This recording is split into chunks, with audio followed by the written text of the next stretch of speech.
Okay, so the name of this talk is I Am Humble. The song was Humble Heart by Jess Ray. We will be talking about world religions and the value of humility. Obviously, I couldn't do all world religions, but I picked a couple that we've been talking about over the last couple of weeks to talk about their view of humility. We will be talking about the work of C.S. Lewis, who is a brilliant Christian theologian, who will be talking about the great sin. The great sin, of course, is pride. We'll be talking about Dallas Willard, who is a very contemporary Christian writer, who will give us 3 steps to humility. We'll be talking about scripture. We'll be talking about pride. So what I've come to understand is pride is kind of like alcoholism. You don't know you have it. Everybody around you knows you have it, but you think you don't have it. You think that you're just humble and perfect and wonderful and that you don't look down on anybody. But the reality is, all of us have some pride still. All of us have the ability to make ourselves bigger than who we really are. And to puff ourselves up. And so we're going to be talking about that. We're going to be talking about being humble. It's really tricky because the moment you pat yourself on the back for being humble, you've lost your humility. So we'll be talking about that. We'll be talking about the fact it's considered one of the greatest virtues by all of the religions and philosophies worldwide.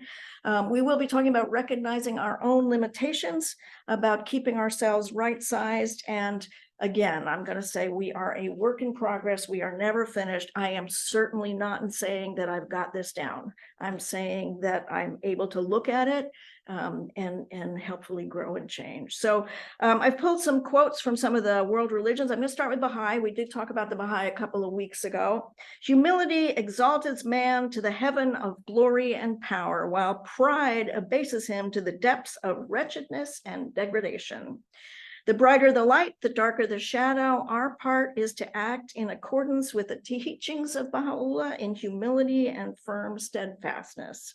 Under no circumstances whatsoever should we assume any attitude except that of gentleness and humility. If thou art seeking everlasting glory, choose humility. It is the path to the true one. So they place a very high value on humility. It is part of their spiritual development, but it is also a social part. So it's not just an individual part, it's a social part. It is considered essential for recognizing the limitations of our human understanding and for acknowledging the sovereignty and the greatness of God. They teach that true greatness is achieved through humility and service to others.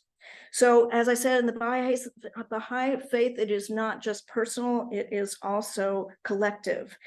So they do not have teachers, they do not have priests or rabbis, they do not have any people that have been ordained in any kind of way. They all learn together and they all teach, and there's one big organization that kind of runs the place administratively, but at every level they encourage participation, to have approached the problem, to being open to solving the problem, to revise their ideas in a humble search for truth.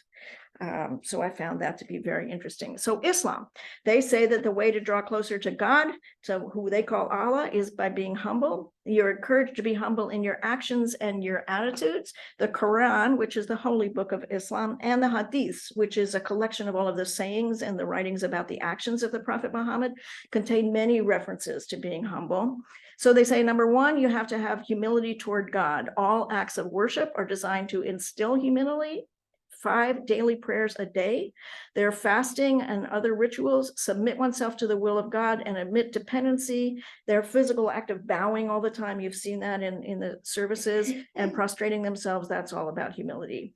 Humility also in interactions with each other. The Prophet Muhammad was known for being humble and showing kindness and respect to everybody, regardless of their social status.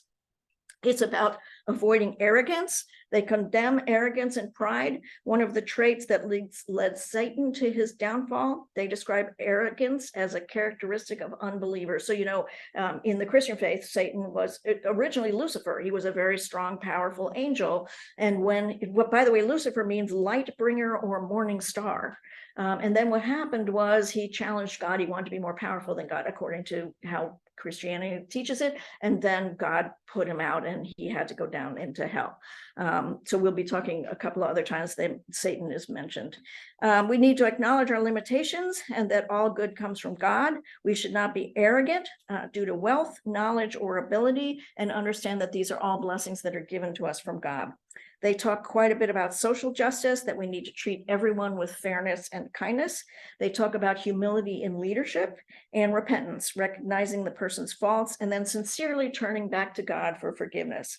Turning humbly toward God is a sign of faith, they say. So Buddhism, while Buddhism does not use the word humility so much, the concepts are related in all the Buddhist principles are related to humility. And the number one, non-attachment, is including attachment to the ego. So if you stop being attached to the ego, the representation of who you are that is on the outside, that is all the material world, this detachment contributes to the form of humility. Also, they have a view of right view, one of the steps in the eightfold path, and this is seeing the world as it truly is and understanding one's right place in the world, and that leads to humility. Number 3 is compassion and loving kindness, respect for all sentient beings, acknowledge the worth of every single being that is alive. And then anatta, the concept of no self, the idea of a permanent, unchanging self is an illusion. The concept of ego and considering oneself superior to others must be canceled. Their concept of equanimity, the balanced, impartial mind. You treat all individuals equally, and that will bring you humility. The interconnectedness, one is part of a larger whole, all are connected to each other. There's no sense of one being greater than anyone else. And then mindfulness, one becomes more conscious of one's imperfections when one is mindful. Humility in the monastic life is supposed to be an example to others of how to live on the right path. So Judaism, we did talk about Judaism quite a bit. Humility is the cornerstone of ethical behavior. It is written about in the Torah. They talk quite a bit about Moses. I was talking before when I talked about Judaism that Moses is considered to be one of the most humble people that ever walked on the earth. The Talmud says that God's presence dwells only with the humble. Maimonides, who was a great Jewish teacher, says the humility is the midpoint in a person's character. He advised against excessive humility, which could become self-deprecating, and also excessive pride. In Hasidic Judaism, the essential trait for spiritual growth is humility. They stress the importance so that you can connect with God and so that you connect with other people. In prayer, there are specific postures and phrases that are designed to cultivate humility, and they also do bowing various times during the service. It's not just about one's relationship with God, but also one's relationship with other people, showing respect for others, listening carefully, and not considering oneself superior. Studying and learning is a sign of humility. You need to be receptive to new ideas, acknowledge one does not have to have all the answers. The idea of servant leadership is highly regarded. Leadership is a form of service rather than a platform for self-aggrandizement. And acts of kindness and charity is expression of humility, recognizing the interconnectedness of all people and the responsibility that comes with that recognition. So let's jump into scripture, because now we're moving into the Christian part of it. So scripture, Colossians 3:12, put on then as God's chosen ones, holy and beloved, compassionate hearts, kindness, humility, meekness, and patience. Micah 6:8, he has told you, O man, what is good, and what does the Lord require of you, but to do justice and to love kindness and to walk humbly with your God. Ephesians 1:2, with all humility and gentleness, with patience, bearing with one another in love.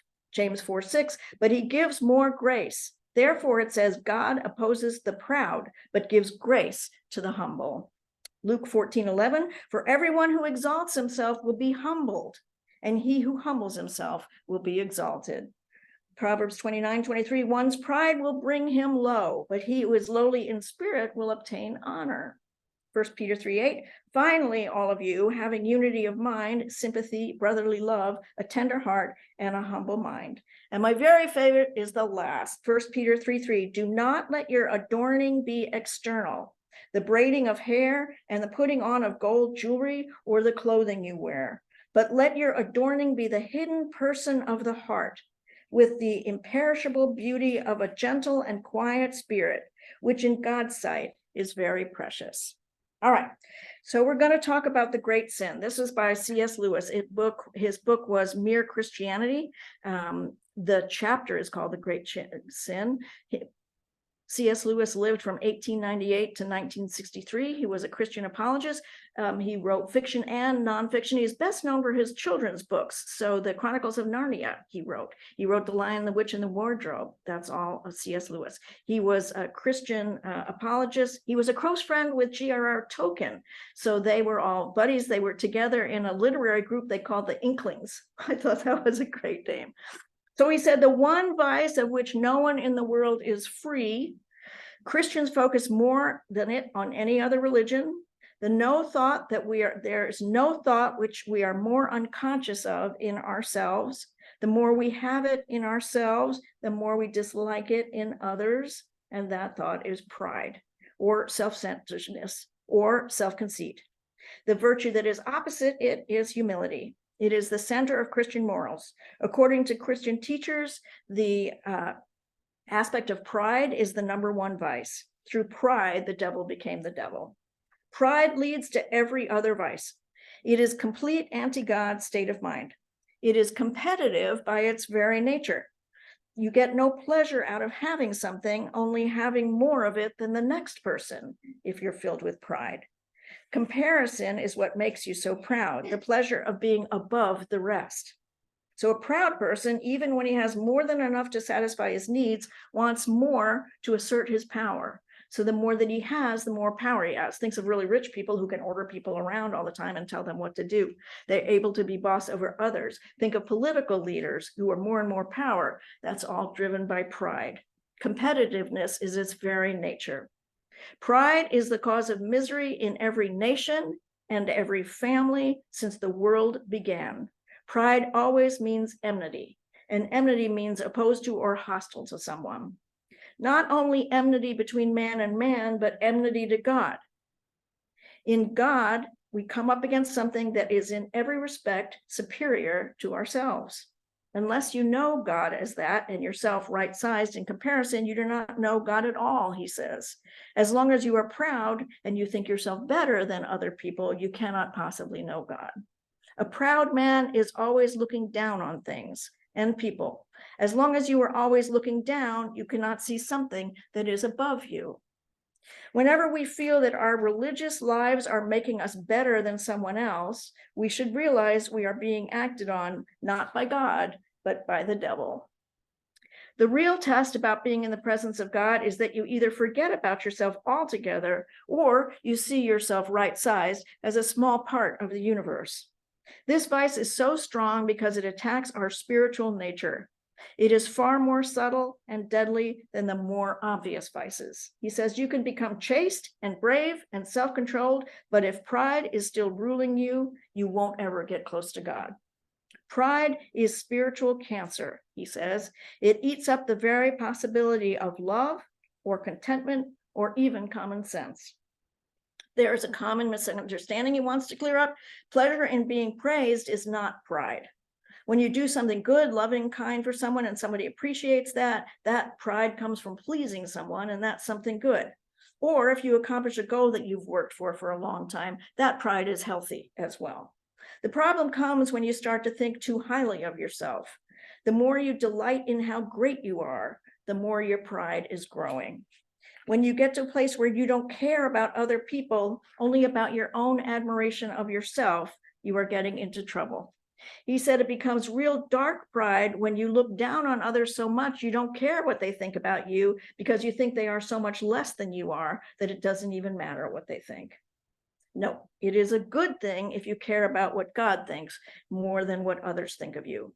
Sometimes you have to choose between doing what you believe to be the right thing, even if others don't approve, if you believe that you are serving God. We shall not be well so long as we love and admire ourselves more than anyone else, or more than we love and admire God, he says. If you are really close to God, you will be humble. You will understand how great God is and be grateful to be able to be close to God, to be able to feel his presence and to hear his voice. I believe it is about being right-sized, not diminishing ourselves or our value in the world, but remembering how our gifts are given to us by God. There is great comfort in humility, taking off the false self, the masks, the outer facades to be our true self. If you meet a person who is truly humble, they won't present themselves as humble. They will seem like very intelligent, cheerful people who take a real interest in what you're saying to them. They enjoy life. They do not think about humility. They will not be thinking about themselves at all. Being humble does not mean thinking less of yourself. It means thinking of yourself less. Those are the words of Rick Warren. I'm sure you've heard those words before. So I want to move on to 3 steps to humility. This is written by Dallas Willard. He is an author of The Divine Conspiracy, Disappearance of Moral Knowledge, Hearing God, and Knowing Christ Today. He said, what does it mean to be humble? It just means you are realistic about yourself. If you are, that will bring you to God. Immediately, you will see that you cannot manage your life or your career or whatever you're trying to manage, except if you have the help of God. That's why humility is so important to the overall picture of your spiritual life. If you are humble, you are in God's hands. That's the humble person. It's the person who very simply just is who they are. So 3 steps for humility. They're quite simple. Now, number 1, never pretend. Don't pretend.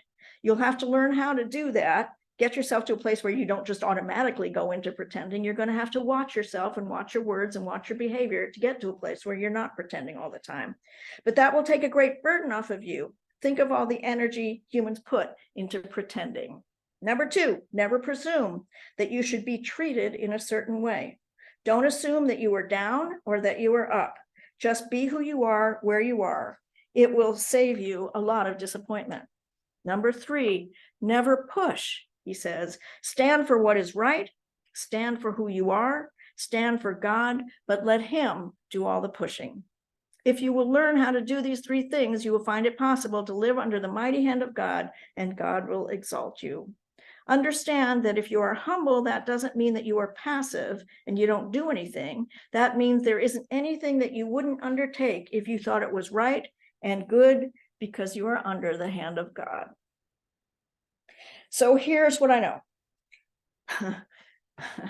And as I was driving, I was thinking even more and more about it, because it isn't a finished effect. You know, you don't ever learn how to get it right. You just keep on growing and changing. Pride and humility are really tricky subjects. Most people think of themselves as humble. If you ask them, if you were to ask anybody on the street, do you think you're humble? Oh yeah, I'm a humble person. I don't think that much of myself. I've got it all in perspective. But if you ask yourself certain questions, you might be surprised. Generally, we don't ask ourselves questions like, if you're educated, do you think that you are smarter than people that are not? If you have a stable home and you have some money, do you think you have planned better, or that you are better than them or smarter than them? If you diet and exercise, do you think you are better or smarter than the people who are overweight or who are unhealthy? If you are spiritually centered and grounded, do you think you are better than those who are floundering and lost, who have no spiritual practices? Ask a lot of questions, and you might find you are not as humble as you think. As I was driving here, I was realizing I haven't got it right. You know, as much as I would like to say that I'm a humble person, the reality is there are people that I think I'm better than. And if I had to get really, really, really, really honest and ask myself that, it still happens. It still happens. And I think the lesson is, just like in the 12-step programs, you humbly ask God to remove your character defects. I think you humbly, one day at a time, try not to be that person who thinks that you're better than someone else, who thinks that you're smarter or you're wiser or you have more experience, or any of the things that any of the ways that we exalt ourselves, any of the ways that we think that we're better than someone else. We all have our own traits that we consider we're really, really, really good at, and that we probably consider that we're better than other people at. And so I think that it's a question of really paying attention to our words and our actions. I think it's a question of asking ourselves on a daily basis, do I think I'm better than that person? Because the reality is, when I started doing this, I found even though I thought I was humble, there were a lot of times I actually thought that I was. And that's horrifying to me, because it's not who I want to be at all. But I think if we think of ourselves as works in progress, and if we think of ourselves as people that are growing and changing and trying to expand into being our best and highest selves, and that we're not born perfect, we're not perfect, we're never going to be perfect, and there are always going to be places inside ourselves that are sore spots, and they are reflected in the way we treat people and the way we think about people. And so I think it's really, really important that we cut ourselves some slack, but that we also stay mindful and ask ourselves questions all the time so that we don't let it get out of our mind. Are you always trying to learn, and are you always open to new ideas? Like the alcoholism metaphor, we can only change what we are willing to look at. New thought teaches us that God lives inside us and outside us and all around us, and we are totally 100% whole and complete. But for me, that is only true if I continue to hold God as the power that keeps me going. In many of the talks I studied this week, the words, "I am nothing without God," were used. And while I don't like to think of myself as nothing, the statement for me is totally true. On a daily basis, I ask God for help. This talk would not be written without the inspiring thoughts that come from God. Every topic I pick, every song, every quote, every book, every theme, all the words I ask God to show me. I have had some physical challenges recently, again, where I'm hurting somewhere or just not feeling well. It happened again yesterday. I asked God to give me the strength to keep on working. I was saying before that there was some dust in my house. I've got a very, very long-haired cat. And I'm thinking, I was having a lot of congestion. I was thinking, well, maybe if I clean, the floors, I'll feel better. But I was struggling because I was so freaking tired and I just wasn't feeling well at all.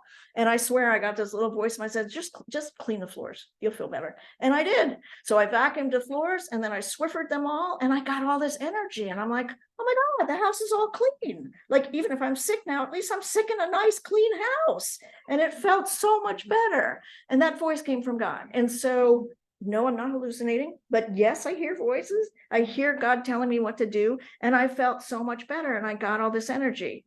So pride for me is not just about thinking you're better than anyone else, but thinking I can do this on my own and I don't need any help.